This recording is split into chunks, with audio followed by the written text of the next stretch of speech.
Sean todos bienvenidos a Palabra de Fuego, donde la palabra de Dios quema en tu corazón.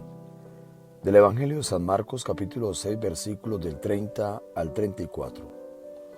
En aquel tiempo los apóstoles se reunieron con Jesús y le contaron todo lo que habían hecho y lo que habían enseñado. Él entonces les dice: venid también vosotros aparte a un lugar solitario para descansar un poco. Pues los que venían eran muchos, y no les quedaba tiempo ni para comer. Y se fueron a la barca aparte a un lugar solitario.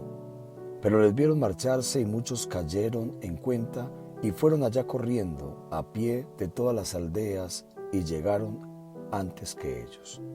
Y al desembarcar, vio mucha gente, sintió compasión de ellos, pues estaban como ovejas que no tienen pastor, y se puso a enseñarles muchas cosas. Palabra del Señor. Gloria a ti, Señor Jesús. El descanso, queridos hermanos, es muy importante. Hoy, domingo, es día del Señor, es día de descanso. Lastimosamente, el capitalismo y los medios de consumo y la sociedad de consumo nos está llevando a ser esclavos. Ya no descansamos.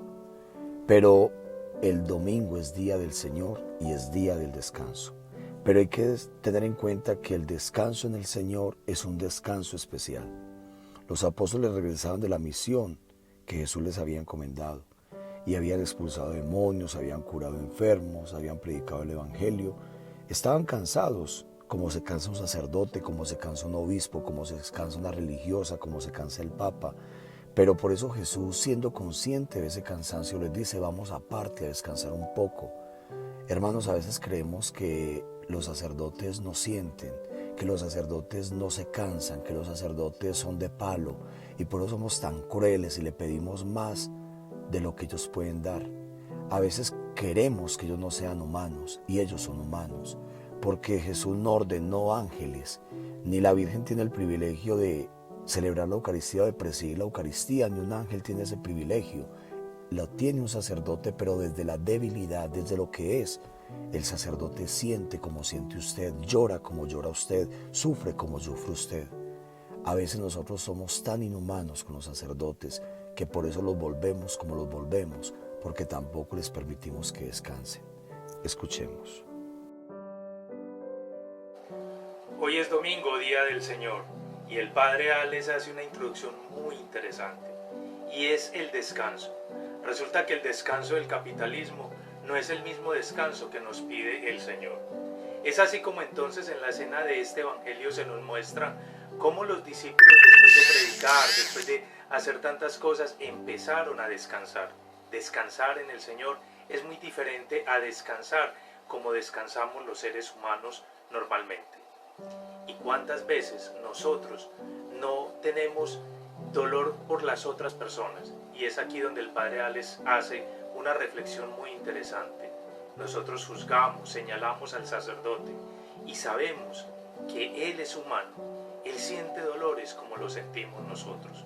Hoy entonces el Evangelio lo que nos está queriendo decir es que debemos entender la posición del otro, sobre todo de los ministros de la Iglesia, de hombres que se comprometieron a servir como misioneros, se olvidaron de ser hombres, se olvidaron de ser mujeres en su aspecto biológico para entregarse al servicio de Dios y al servicio de los hombres, al amor desinteresado, al amor entregado, a ese amor que Jesucristo nos mostró en la cruz.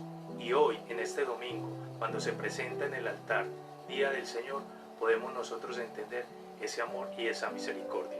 Reflexionemos, analicemos y entendamos el gran amor del Señor hacia cada uno de nosotros. Y recordemos como siempre, hoy en este domingo, Día del Señor, ver en nuestro hermano el rostro de Dios.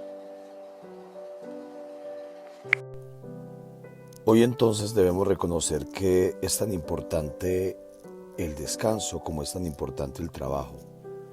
Cuando descansamos bien, trabajamos bien. Cuando descansamos en Dios, vivimos diferente. Hay gente que dice: es que yo voy a misa y me va mejor, es que yo oro y me va súper bien. Pues no es porque Dios premie de una vez a quienes están cerca de Él, no. Es porque tú te sientes bien, porque nadie se siente mal de estar con el ser amado, Nadie deja de recibir una bendición y menos de aquel que te ha amado entrañablemente. Nos decía San Pedro Julián y recomendaba descansar en Jesús después de comulgar. Es que la gracia que se recibe al comulgar y después de la comunión, deberíamos nosotros ir a la Eucaristía y no salir corriendo, que terminó la oración y salimos corriendo, ¿no? Qué rico que después de la comunión nosotros, después de haber comulgado con nuestros hijos, con nuestra esposa, con nuestro esposo, nos abracemos, hagamos una oración en familia y luego después de que el Padre diga puedes ir en paz, entiendas que es irse no del templo, sino irse de su soberbia para ir a comunicar el amor de Dios a su familia, a sus seres queridos y al mundo que tanto lo requiere. Por eso nosotros debemos aprovechar ese descanso en el Señor. Pero también advertía San Pedro Julián del peligro de llenar la acción de gracias con muchas palabras dichas de memoria. Decía que después de recibir al cuerpo de Cristo, lo mejor era estar un rato en silencio para reponer fuerzas y dejando que Jesús nos hable en el silencio de nuestro corazón, entonces repare nuestra vida. A veces mejor que explicarle a Él nuestros proyectos, es conveniente que Jesús nos instruya y nos anime. No es tanto de nosotros hablar y hablar, sino también de escuchar y escuchar a aquel que es la sabiduría. Y la bendición de Dios Todopoderoso, Padre, Hijo y Espíritu Santo, descienda sobre ustedes y los acompañe siempre. Un feliz día para todos y que el Señor los fortalezca en este día tan especial. Y gracias por compartir.